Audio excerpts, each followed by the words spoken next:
No time to waste, as I said. This is the MMA After Hour. It's exclusive on Twitter. Time now for everyone's favorite segment. It is time for... And now it's time look at that. It was like a wooka wooka. Yes. Fans, open your ears and your minds. Rick's Picks. Better have some good ones for us. Right? You already know what it is. One of my favorite shows of the year, I must say. Ladies and gentlemen, boys and girls, it's the I love this show.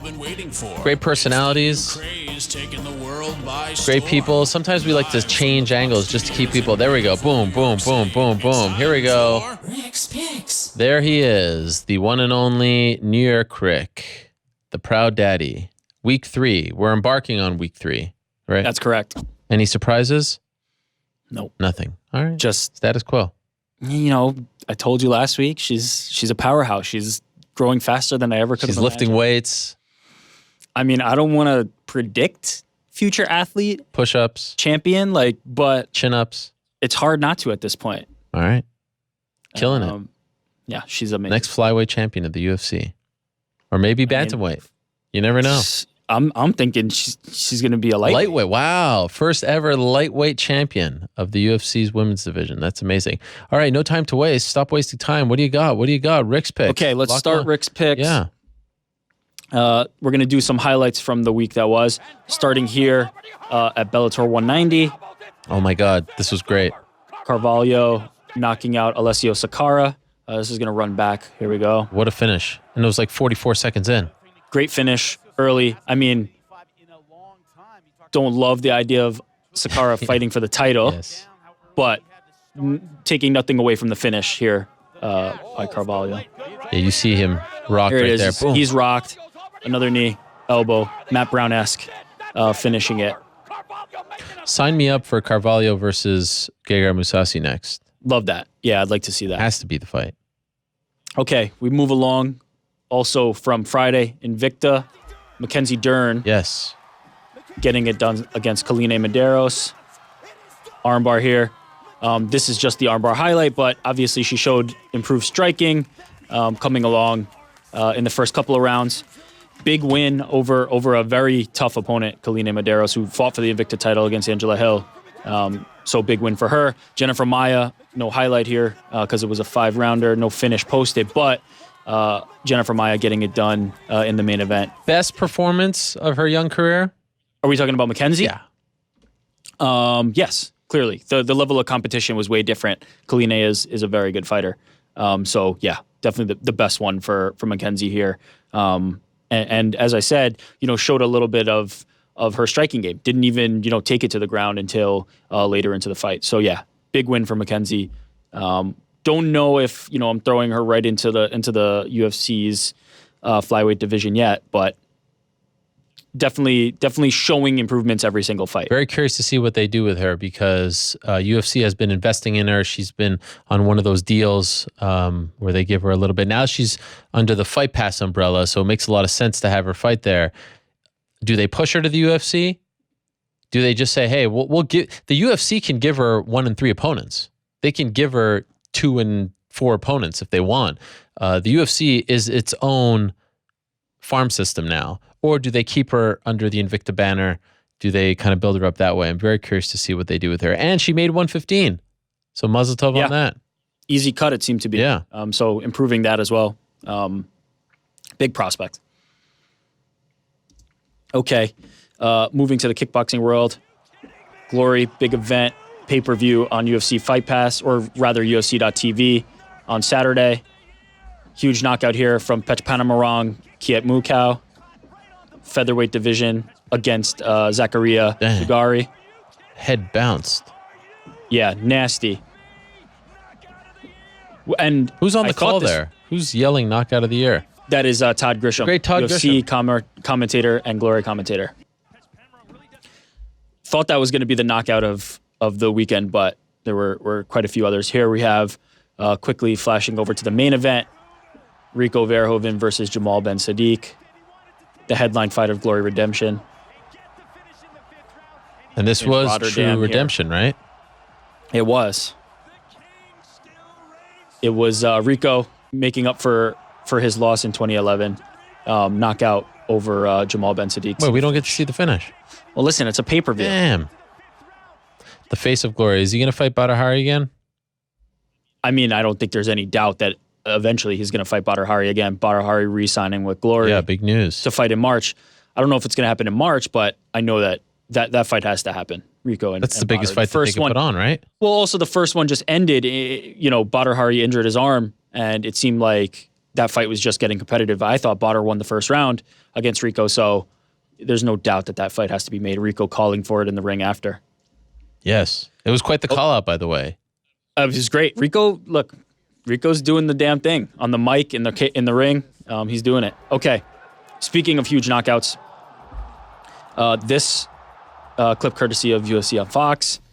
Marlon Moraes with the knee against Aljamain Sterling. Brutal. Just absolutely flush. We're going to watch it here again. I thought it was a head kick at first. It was so quick. He was going for the head kick, but landed the knee. Oh, scary. And kudos to Aljamain tweeting after, LOL, I really did do the dab. Goddamn internet is forever undefeated. Sheet, this joke going to be around for eternity. This is the fight game. I'm just glad I got thick skin and can still do what I love. A lot of people mentioning that Aljamain did the dab on his way out unconscious. Shout out to Aljamain for having a good sense of humor about it, not taking it personally. Two quick things. I actually was on the flight home with Mark Henry and Ricardo Almeida last weekend, 2 weekends ago from Detroit, and they were telling me how they didn't love the idea of this fight because they didn't like the idea of cornering opposite Longo Serra. First time in the UFC that they've done that. And so it was, I'm sure, very emotional for them, as you heard from Frankie Edgar and even Marlon himself, to see what happened to Aljo and that he was out. Do you get what I'm saying regarding the broadcast? Because a lot of people didn't understand what I was saying, and I didn't think that it was that hard to understand.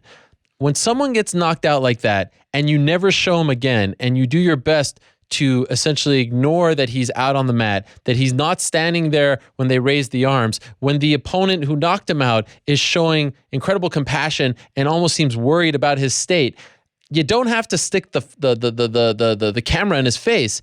But the least you could do is say, hey, look, Aljo's down. Hey, look, Aljo's out. Hey, look, Aljo's been stretchered out. Hey, look, Aljo's been taken to a local hospital. We'll update you with information. Tune into the post-fight show. We'll have an update. Something. But to completely ignore, to go to commercial and to ignore that he's out, that he is not standing, that he's been stretchered, that he's been taken to the hospital, that he was out for several minutes, to me, it feels heartless. I mean, these guys are fighters. This is a reality of the sport.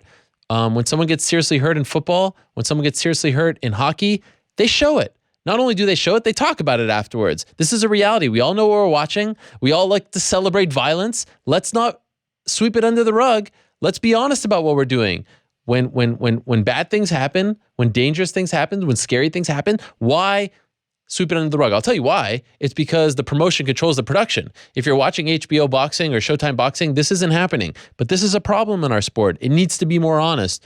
They need to tell the people what happened. And as viewers, I think we deserve some kind of update. Again, people were saying to me, oh, what do you want, a camera in his face? No, I don't want to glorify it. I don't want to make him seem like he's just an object that, we're trying to, oh, look how great, look at this car crash. But I want to know how he's feeling. I want to know what happened to him. It's a warning sign. It's a red flag when they don't even show him standing there afterwards or sitting. I want to know how Alistair Overeem's feeling. At least give me some kind of update. And I was blown away that people didn't understand that. As a sports consumer, as a fan of sports, I'm used to getting those kind of updates. And it's amazing to me in 2017 that we don't get those updates. Yeah, I mean, I have nothing to add to that. That's spot on. There's levels to it. There's showing him being stretchered out. There's showing video footage of it. Then underneath that is just giving updates in the broadcast or maybe even on social media or whatever the case may be. I think it's appropriate to update them in some way, especially if Marlon is going to address it in his post-fight. It's probably better to say something than nothing. But at the same time, I understand, if they are producing the show, I understand why they wouldn't want to put that at front and center. But I think there's a way to do it. I just think it's amazing that no one else thinks this is weird. That you're okay with the guy getting knocked out brutally You're okay with him not being on the screen. You're okay with Marlon talking about and looking at him. You could tell he's looking at him and worried. And then, hey, let's go to the next pay-per-view promo, and then never referencing his state again. That to me, I mean, like, do we not care about these human beings? I know what I'm watching. I know it's dangerous. But when something scary happens, I'd love to know what happened. I'd love to know how the guy's doing, at least like a reference. Well, and don't tell me there's no time, because we were like 2 fights in and it was already like midnight. Or especially come on, there's a ton of filler. Just give me something. Especially in the case where he's okay, where he seems to be fine. He's at the hospital, but yeah, he ended up being okay. well. He's joking on Twitter. What's so bad about that? Yeah, I think it's appropriate. Okay. 2 champions here together. Lomachenko and Max Holloway meeting before Lomachenko fought Rigondeaux at the theater at MSG over the weekend. Incredible. These two with a budding bromance. Amazing. Over the last couple of... It's funny because it stemmed all from Max just saying he's watching him, and now all of a sudden they're best friends, but it's great to see. Did you watch the fight? I did, yeah. What did you think of the fight? I mean, Lomachenko's incredible. Did you not have a problem with so many... I couldn't believe how many people were calling Rigondeaux gutless, a coward, a chicken. I mean, like within seconds of him saying no mas, essentially. And by the way, no mas Chenko is a brilliant name. Yeah, no mas. I think it was 4 straight that he's done that. But like, these guys are fighters. You don't know. He may have broken his hand. He may have broken his toe. He may have torn his ACL. Like to jump down his throat that quickly within seconds, I don't know. That seems a bit much. But it's hard to argue with the people who are saying he looked uninspired and that fighters have fought through worse hand injuries, and that he didn't give the due credit to Lomachenko after the fight, saying, "Oh, it's because I broke my hand and he didn't do anything." I forget the exact verbiage he used, but he definitely minimized the win and blamed it all on his hand. It's hard for me to rectify that, to feel sympathy for somebody who's going to say that after the fight, and at the same time, coddled them in regard to stopping the fight. I don't have a problem. I don't have a problem with that fight being stopped. I don't have a problem with his corner protecting him. I don't have a problem with him voicing that he has an injury and asking to stop the fight. My problem is in if that's the case and we're going to give him the leeway that you're asking for in that case, then he can't, after the fight, make the excuses that he made. How about we just wait and find out how he is feeling or what he has to say? How about we just give him a second? And when he did, it wasn't satisfactory. According to who? What if he broke his hand in training camp and tried to fight it out because he didn't want to cancel the event? He didn't want to let everyone down. Then that's his fault. Okay, that's his fault. Is that gutless, though? Is he a coward? Is he a chicken? Like, wow. Look, there's a difference between calling him a coward, a chicken. But that's all I was. That's a line. That's what I was hearing. A line. That's what I was seeing. But there's plenty of people who are rightfully questioning the effort that he put forth in this fight. Didn't look like he wanted to fight. Was clearly, skirting the line on the rules and doing everything he could to not fight. It was not his greatest performance. I mean, it was not a good performance by any stretch. Criticizing Rigondeaux for that performance is fair game. Now, calling a fighter, somebody who's putting their health and safety on the line, gutless, a coward, all those things, absolutely not. There's no place for that in this sport, in boxing, in any combat sport. But criticizing his performance and questioning the effort that he put forth, hard for me to find any sympathy. What if Lomachenko is so good that he just couldn't figure him out? And he was like, you know what? Then say that. That's not what he said after the fight. No. He gave him no credit. Fair. I don't know. It just seemed a little harsh. There's, in my opinion, no. But there's a line. Calling any fighter. Look, if you're not familiar with his story, I think it should read up on it and what kind of background he comes from, and fighting all his entire life for this opportunity, fighting to be on this stage and fight against a fighter like Lomachenko, going up 2 weight classes to do it. I don't think there's any question, about what his makeup is, what he is as a fighter, but his effort in this fight is okay to be criticized, and it was subpar, and it wasn't. What I'm fine with criticizing. I'm fine, but it just seemed like it seemed like everyone was jumping on him and insulting him within seconds. And I don't know. I correct me if I'm wrong. I don't feel like I'm the kind of MMA fan or MMA journalist. I want to hear the story, and something may have happened. Who knows? It just seemed like everyone was very quick to put this guy down and insult him and question his heart and question his integrity. I don't know. It just seemed much to me. I enjoyed it. I thought it was fun. Saturday was awesome. There was so much going on. It was great. Just flipping around. Knicks Bulls, amazing. Knicks lost. Bulls. Killed me. Come on. Knicks Bulls, really? I was going from Knicks Bulls to UFC to Bellator to Lomachenko. The Bellator card was great, by the way. I enjoyed that. The Colombian girl, Alejandra Lara, coming down, dancing to Shakira. That was awesome. The Carvalho fight. I didn't like the and then the kickboxing tape delay. card after. I didn't watch the kickboxing, actually. That's the one thing I didn't watch. How was that? No.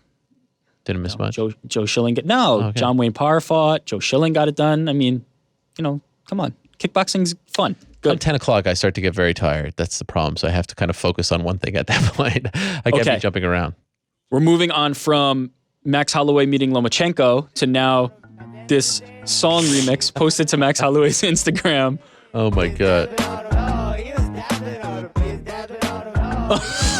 This guy, Maurice Spears, is amazing.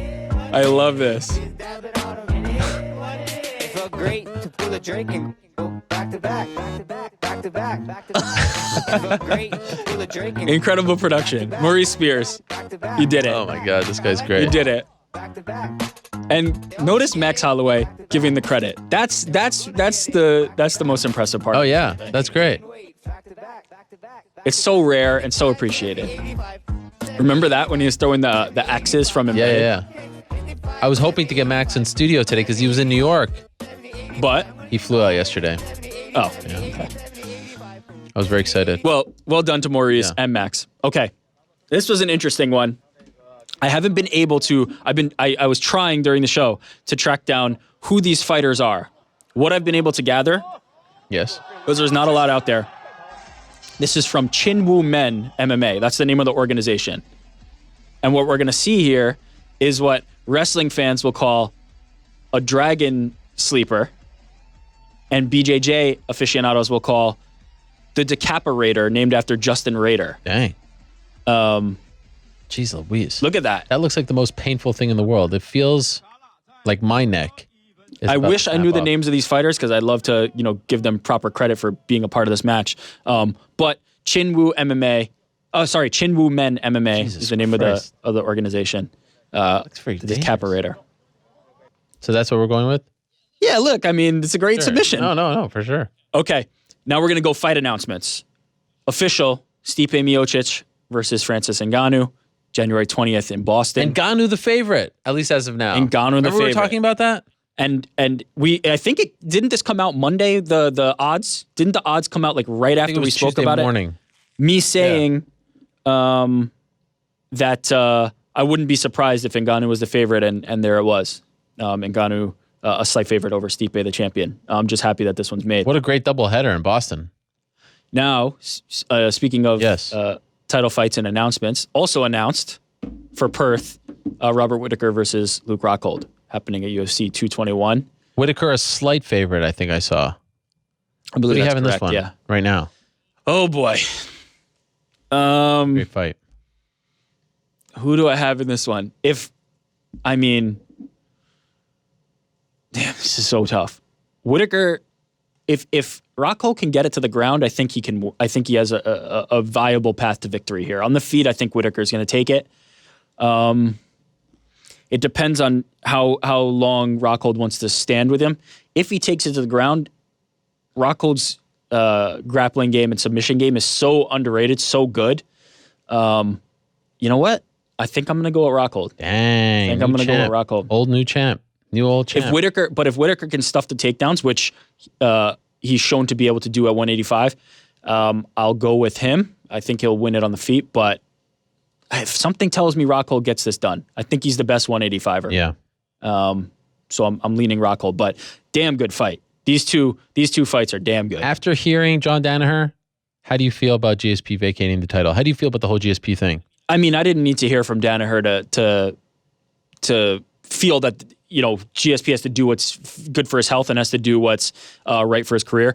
Let's not act like that title fight was made on the merits of GSP because he's not a middleweight, and fighting for the middleweight title was not some achievement that was earned by GSP for earning his climbing up the middleweight ladder. So the fact that he vacated that title doesn't mean anything to me. This is and now this title fight between Whitaker and Rockhold gets to be appropriately for the right belt. So no problem with it. Get better GSP. Doesn't really matter. Do you agree with me when I say he gamed the system? And I don't mean that negatively. He just saw an opportunity where he can make history. He saw an opponent that he liked, that he matched up well against, that presented a new challenge. The UFC was interested. They were patient with him, right? He had the eye injury. And if they could do it all over again, if they could redo this whole thing, they probably would do it again the exact same way because of how successful MSG2 was, right? The second event at MSG. What would be the argument against it? Well, the argument against it would be that I've seen, why did you take this fight if you never intended on defending the belt? But as we know, he signed to fight Whitaker as part of the deal. Well, and then B, I see people who don't buy, I've been seeing it, with Danaher on the show, who don't buy the illness as the excuse for dropping of the title. And then other people say, like, look, you gave up the belt in 33 days. Well, you kind of held up the division for the past year, because that's not on GSP. That's not on GSP. That's not on GSP. Look, they're both in this together. And that's why when Dana White said that he'd be super pissed, I was like, really? You knew this was a possibility, so much so that you made a point to put the Whitaker thing, the clause in his contract, because you thought he wouldn't do it. And so he signed it, fair. And then you knew about, just look at him in the cage after the fight. Look at him in the cage. He was standing there like a guy who knew that this might be it, right? And so they would do it all over again. And I think the bigger takeaway is this is the new UFC. They're going to do whatever it takes to make the most amount of money, to sell the most amount of pay-per-views on that night. If they could get Conor to fight Nate Diaz on December 30th, they'll put a new main event for 219. If they could get Brock Lesnar back tomorrow, they do. They need to make, Francis and Stipe, that fight's happening in a month. Yeah. Why the quick turnaround? They need to load the deck as much as possible for two reasons. A, the debt, the loan, but even more important right now is that TV deal that's looming. 2018, the story of the year, I'll tell you right now, is that TV deal that is coming up at the end of 2018. The UFC needs to be a hot property. They need to be a hot commodity. They need to get people excited about them, talking about them. And how do you do that? You put on the biggest fights possible. Rankings, title lineage, history, all that stuff be damned. Meritocracy be damned. Put on the hottest product, get people talking about your product. And that's what they're doing. And we just have to come to terms with that. And it's going to make for fun nights. 217 was the funnest night of the year. It was the card of the year. But then there's a trickle-down effect. Luckily for them, they had Whitaker in place as an interim champion, and it kind of goes away. It's kind of a bummer that the line now, from Anderson to Weidman to Rockhold to Bisping kind of gets broken a little bit. But I think we'll all get over it.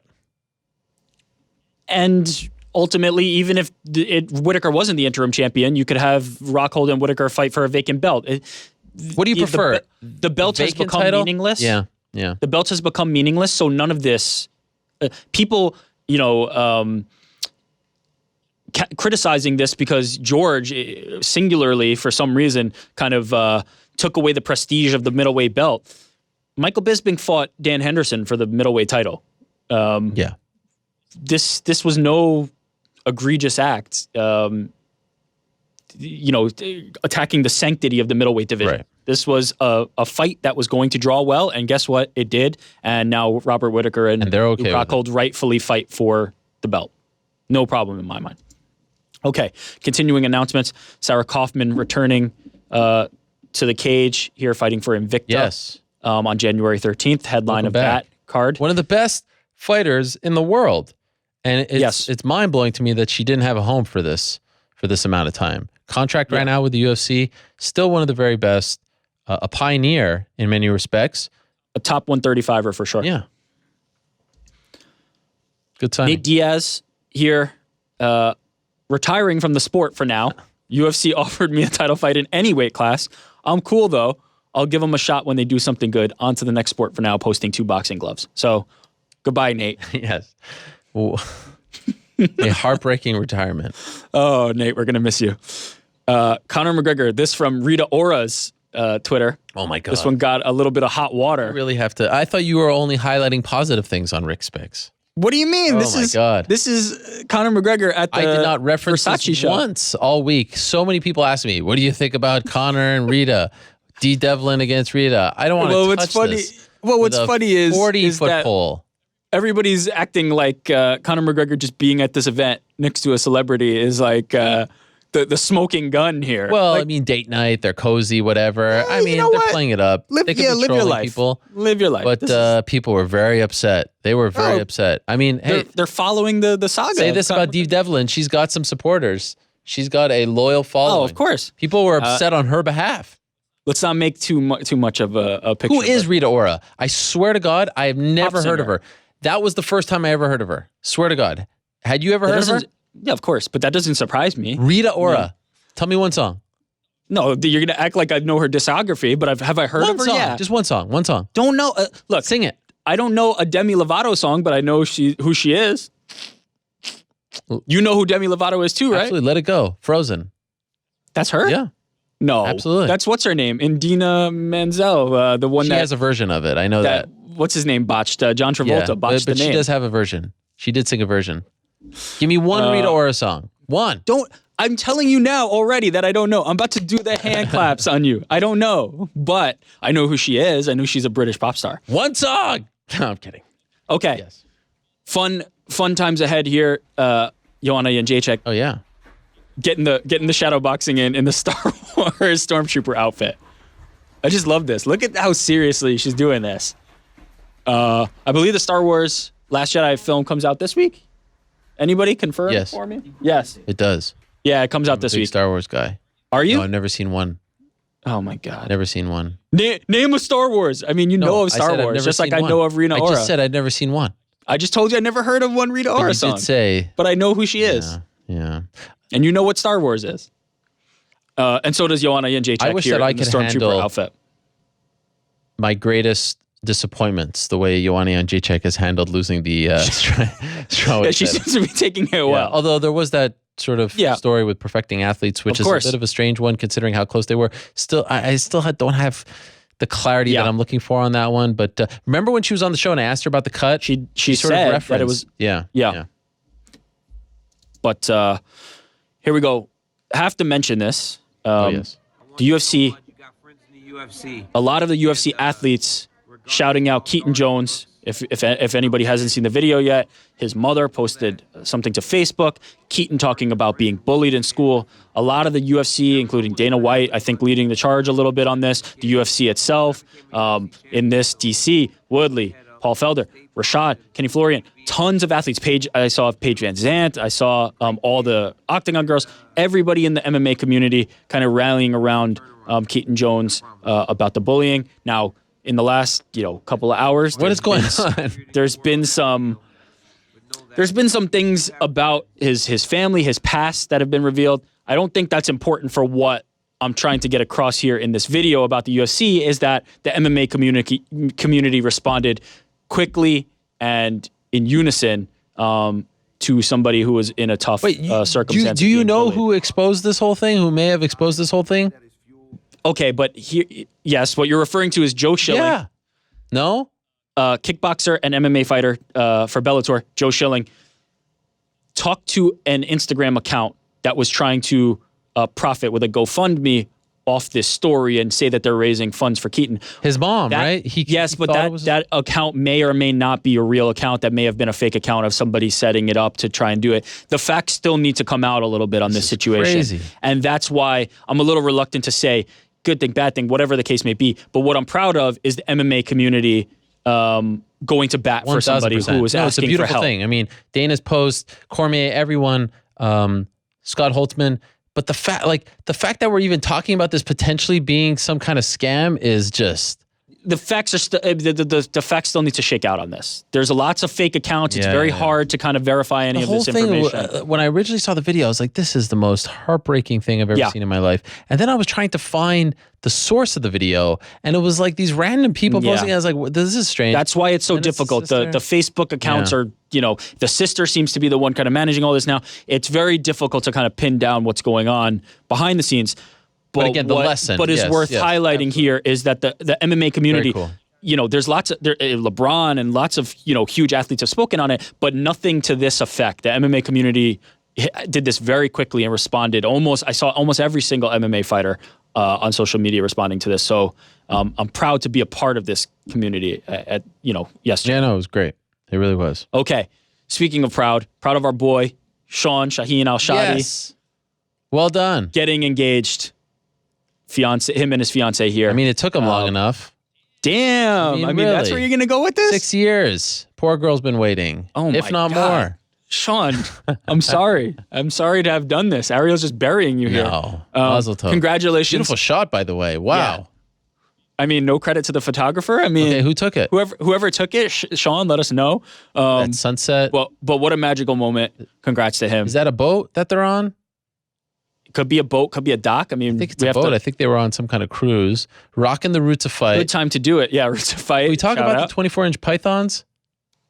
How jacked Sean is, you mean? Sean is jacked. Yeah, we knew this. I mean, you don't really get to see him. Maybe in the a tank top MMA all the community time. doesn't know, but He yeah, is Sean, jacked. put it out there. Let people see the guns. I met his now fiance at the MMA Awards 2 years ago. Wonderful young woman. He's a very lucky man. If I'm being honest, I think he waited a little long, but he's rectified it. That's out of nowhere. You didn't say that before. I gave him a piece of advice. I mentioned this to Alexander Gustafsson. This is my only advice that I give to people who had just been, engaged. Just don't make it a long engagement. Don't make it one of these like 2-3 year things. It just builds up. If you're gonna do it, do it. If not, just Ariel, let them. just my 2 cents. Let them do what they're gonna Just do. my Let them 2 have. cents as Let him a have man the who's time been to through it get all. the engagement ready. Let him have the time. If he wants a long engagement, if his fiance wants a long engagement, I feel like What do you need the long engagement for? If you're gonna do the long engagement, then don't get engaged. Sean, what's his fiance's name? Oh, you dick. Why did you have to say that? Okay. I haven't. On to the the- top of my to the head. happy I've been couple- talking for 5.5 hours. To the happy couple, do what you're gonna do. Live your life. Congrats to you two. Mazel tov. You crazy kids. Yes. Do you honestly, seriously? do you though. think you'll be invited to the wedding? No, I don't. I definitely don't think I'll be invited to the wedding. I would love. Look, if I'm nice. invited, I'll be there. I'll send a gift or whatever the case may be. I would love to. But I feel like I'm not really a part of the MMA fighting family. You guys It's don't really weird. treat It's me. weird. You guys Yeah, don't really it's like you're treat in, me you're like. No, I mean I'm in, but you guys treat me like I'm out. So Yeah. I don't really know how to take it. Okay. That's fair. But I'm not on the group emails. That's true. Nobody. Mark gets photoshopped into the picture. No, Photoshop. I'm not. I'm there, literally in the building. I'm not even in the picture. So I'm In the building, you were like 10 steps away. yeah, I'm reluctant to get my hopes up on getting invited, Fair. but shout out to everybody at MMA Fighting for really making me feel loved. Okay. Oh my God. Are we done? No, we're gonna do our questions. Okay, real let's quick. do rapid fire. Yeah, I mean, Talking for too long. Yeah, oh yeah. What is that supposed to mean? First question of the day. How about my new Island Strong hoodie? Chris Wade How about bringing the How about swag. Chris Wade bringing the heat?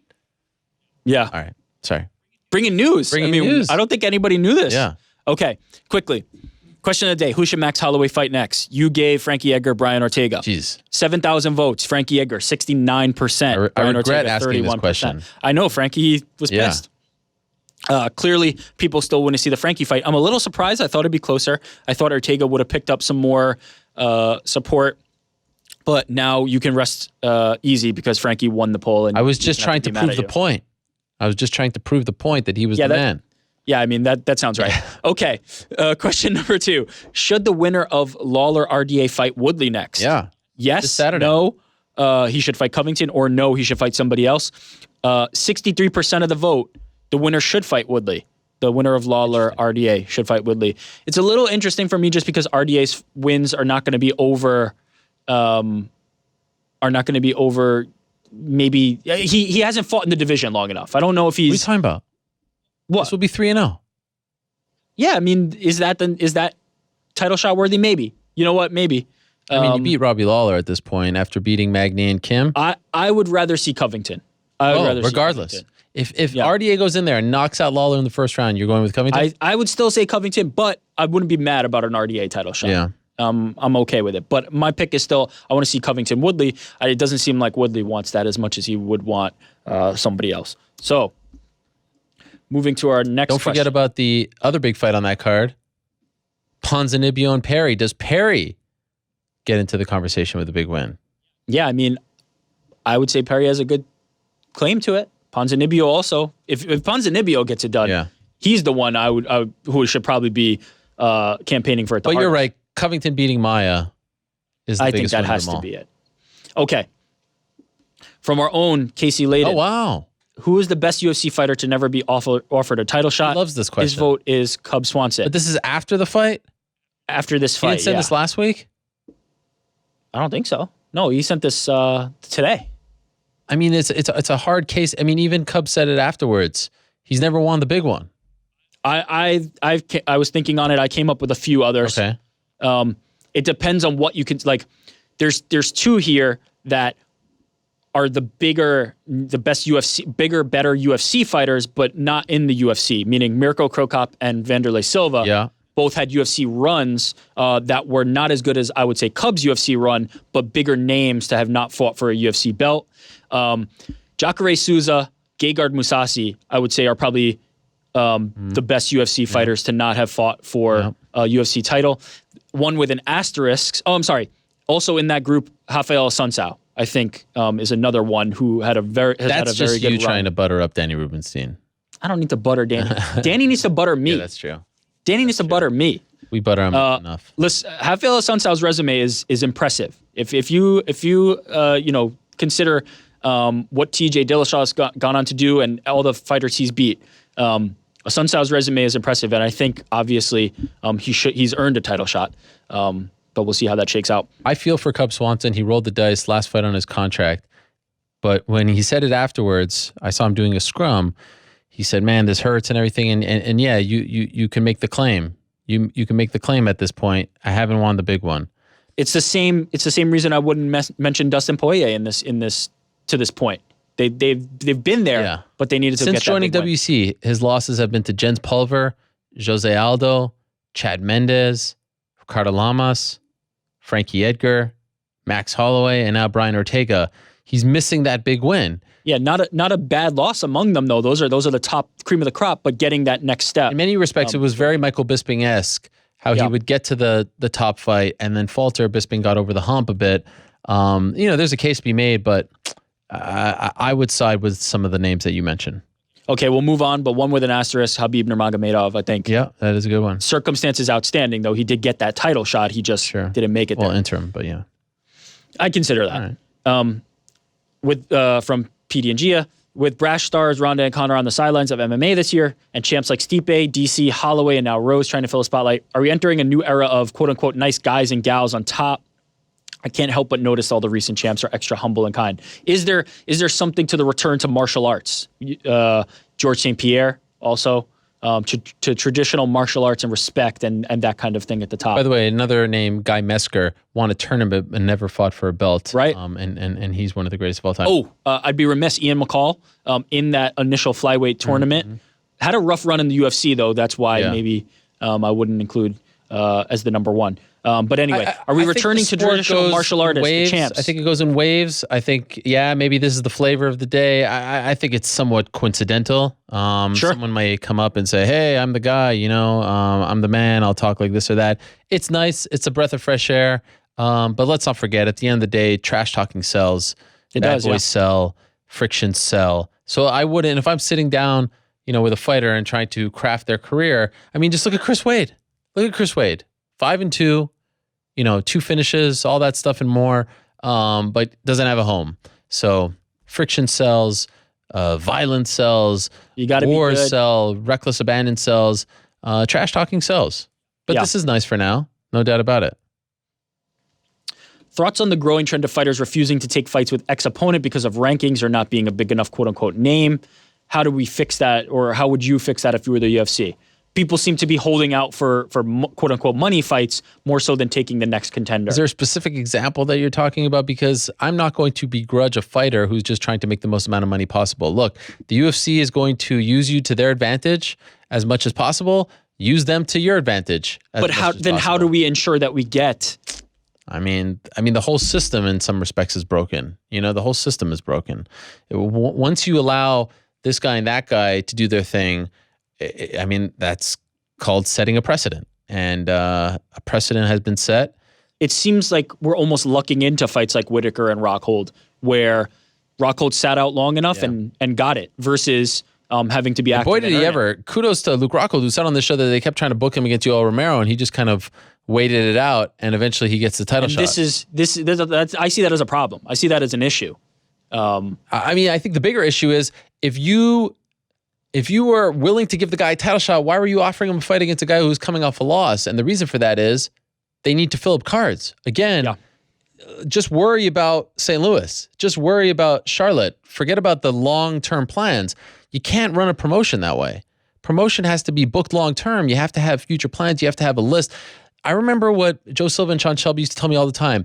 We're not in the business of creating champions. We are in the business of creating contenders. And if you're just going to book contenders willy-nilly just to fill up cards, now you're breaking your whole system.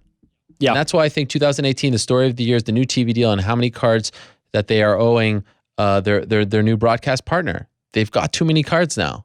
And the system, like, imagine Brian Ortega now. What do you do with him? Do you put him in some fight, and risk him losing? Brian Ortega is the best thing to happen to the featherweight division because he's a new opponent, a new face for Max Holloway, right? Who cleaned out the division, Max Holloway. No, stop it. What do you mean, stop it? You said that a week ago. I didn't say that a week ago. I was the one who was saying that I wanted to see Brian Ortega at 218. You said Max Holloway cleaned out the I said he's on the verge. 2 more fights. No, there's going to be some. Look, there's a Brian Ortega. I said you can argue that he's on the verge. There's a Brian Ortega always. There's always a Brian Ortega. Yeah. Somebody will come up at featherweight. Guaranteed. Tell that to Daniel Ortega's Cormier. won. Well, Daniel Cormier's got Volkan. Yeah, and then what? And then who knows? Maybe John Jones is back. All right. Who knows what happens then? Maybe Anthony Rumble Johnson is back in the picture at that point. Third time. Sign me up. How do you know? Volkan might win. Then it opens up everything. Then it does. I think the MMA gods always give. There's always something. There's always something there. Look, light heavy. You got me there. Light heavyweight is looking pretty rough. But I think there'll be featherweight contenders for Max. I really believe I'm okay, that. yeah. I think Lamas will get. I think Lamas is on the verge. I think there'll be something. All right. Okay. As dads, how would you both feel about your kids being involved in MMA or combat sports at a young age? Would you support it or no? Jiu-jitsu, doing martial arts, yes, but not actually getting into fights. You know what I mean? Like, I want to put my son in jiu-jitsu, both my kids. They're getting to the age where I feel like it's a good time. They both take karate after school. So, yeah, I'm down with that. So they're already in the martial arts. Oh, hell yeah. They're bowing down. They're showing me moves. Nice. Calling me sensei when appropriate. Oh, no. They're calling you sensei? No, this is a disaster. No. Oh, thank God. But yeah, I'm down. My daughter, no. If anyone touches her, if anyone breathes on her. It's too early for me to say, but she's strong. I mean, it's going to be hard for me to those resist. chin-ups. What is she at now? 3, 4? Dude, she's killing it. Herself up off the changing pad, just standing up, yoking up like this to me. That neck strength is something. That neck strength. Okay. How did Ariel, Helwani, and New York Rick meet? We met over email. Jeez Louise. Are you serious with this question? You know what's so weird about this question? Do you know what's weird about this question? When I left the studio last week, I was so mad that I didn't mention the anniversary of us meeting. Email? It was the anniversary of the Marcus Brimage fight with the Quinton Rampage Jackson interview. And I thought for sure that you were going to mention it. No, I mean... Is that why you picked this question? I didn't know it was this close. I knew it was this month. The anniversary was last week. There you go. Now, who did Marcus Brimage fight that night? It was the tough. It was the tough 14 It was the one where finale. he wore the visor. Tough 14 finale. Wait, you don't know this? This is like your thing. Although, I mean, it wasn't that high on the card. Stephen Bass at the Ultimate Fighter finale. That's right. You remember that interview? Oh, of course I remember that interview. I was sitting down. Marcus Brimage talking all kinds of noise about liking bigger women. Yes. Rampage Jackson like coming into the shot but getting we sat down, all 3 of us together. Yeah, and Marcus that was his idol. Yeah. He looked up to Rampage. That was the one that spurred me, long story short, to email Ariel and put me on this course to now change your life. Here we are 6 years later. Changed your life. Changed my bum life. Unbelievable. 6 What were years you later. doing before that? I was working at Gawker. God. R.I.P. Rest in peace. Shout out to How does a Gawker. smart guy like you end up at a place like that? Excuse me, Gawker is one of the last bastions of investigative journalism. doing at How Gawker? dare you? I was video editing. Video editing. No, don't. I will not have you disparage Gawker. Video. In fact, I think they're starting a GoFundMe to rebuy Gawker. Really? Fusion. Who's Yeah. starting this GoFundMe? Like some of the past editorial team. Really? Because I guess they're not getting to do the journalism that they kind of want to do. Oh. Don't ever disparage Gawker, the last one that did investigative journalism. Okay. Last question. Wait. What? Oh, here it is. This is it. I found the email. I just went all the way back. Don't read it. Mr. Helwani. No, we've done. Ariel, you've already read this before. But it's a yearly tradition. Oh my December God, don't read 14th. this. Almost exactly 6 years to the day. It's December 11th. Oh, so it wasn't last Well, the week. fight was. The fight was last week. Oh, I see. I Mr. emailed you on the 14th. Helwani. Don't do it. I'm Don't not do it. sure if this is the right avenue to contact Cut his you, mic, please. but I couldn't find another So, email address. last question. And I don't have a premium account on LinkedIn, so I'm going to give this a shot. I'm a 24-year-old New Yorker who is currently interning at Gawker Media, and that stint is coming to an end. I have nothing lined up for the immediate future, so I'm taking the advice I've seen you give in multiple interviews and going for something I want. As an avid MMA fan, I follow the sport daily, including your Twitter videos and the NBC AOL articles. I believe you are the premier journalist in the sport, brackets, as evidenced by the awards. Enough ass-kissing, though, and you just happen to run the MMA Hour from my hometown. I want to be a part of it, any part of it. I'm willing to work unpaid. I've already graduated with a degree in marketing from Baruch, so I don't need college credit either. To simply be involved. If you need any more information or a reference from my previous employer at Gawker Media, I'd be more than happy to provide that. I appreciate the time, and I hope to hear from you. Isn't that something? And then I sent it off to all the people. I said, are you guys looking for someone? And then I wrote back, and it was amazing. And then here's the most amazing part. You wrote back that same day. Ariel, I'm geeking out like Marcus Brimage meeting Rampage right now. I wasn't expecting any response, no commentary on you. I just know you're a busy man and probably get tons of random emails every day, let alone one this immediate. Words can't express how appreciative I am that you even took the time out of your day to make a single fan feel like anything is possible. Even if nothing comes of this, I understand that it's not entirely your call and ultimately a bureaucratic process. You'll always have a fan right here. Can't thank you enough. Wow. How far we've come. What a mensch. What a mensch. You know what? Those emails are not as cringy as Ariel, I'd like to start out by expressing the utmost gratitude again for you taking the time to read my initial email. The act alone meant a lot to me and exceeded my expectations. Due to your email on my behalf, I was able to get a meeting with Chad Mum 2 weeks ago. At that point, he offered me a position in some capacity. Wow. Helping out on the MMA Hour. Needless to say, I cannot be more excited, and I intend to work as hard as possible to contribute to an already amazing product. I am still in disbelief at how accommodating and generous the people I've contacted have been and how quickly things have happened. Thank you. P.S. I hope you had a great Hanukkah and New Year and great work at 141. The Hades interview was one of my all-time favorites, and the Volkman spot was interesting. But why no Dana interview? Kidding. What the hell? Why do you got to rub it in? So there you have it. We could go on and on. Let's make that a yearly tradition. Every year around this time, we'll read New York Rick's emails to me when he was trying to kiss my butt and get a job, and he was being so polite. What happened to the hardworking? What happened to the, I'll do anything for the team? Now it's all complaining and belly aching. What was that? I have no idea. I can't hear it. I can't hear it either. Damn it. But look, I'm still not a part of the team. As I said in the last segment, Wah. nobody even cares about me anymore. Now you're out here throwing me on blast, reading out my private emails. I'm going to read some of your private emails. Go Hold ahead. on. Yeah, right. Okay, we done? I mean, I guess we're done. I had one more, but like at this point, Is it any good? nah, who cares at this All point? right. Well, it's good to have you 6 years strong. It's crazy. And the lesson is you too can send an email and maybe have your bum life changed. I mean, you gotta look. That was a good email. That was a good email. Look, you gotta I get emails all the You gotta time. bring it. I respond to Gotta bring all it. of them, but it's rare that I'll send them off. Listen, Ariel responds to all of them. So get your emails in. Send Just them like to, Conor McGregor, your timing was impeccable because we were transitioning, new ownership, new I got lucky. studio. So well done. Look at you now. Proud papa. 6 years later. Married man. Still haven't shaved in like years. I had a baby. I mean, give me a goddamn break. Get a haircut, but we'll deal with all that later. Thank you very This much. is what I get. This is how we celebrate the anniversary. You know what? God bless all of you. Okay. Thank you so much. God bless New York City.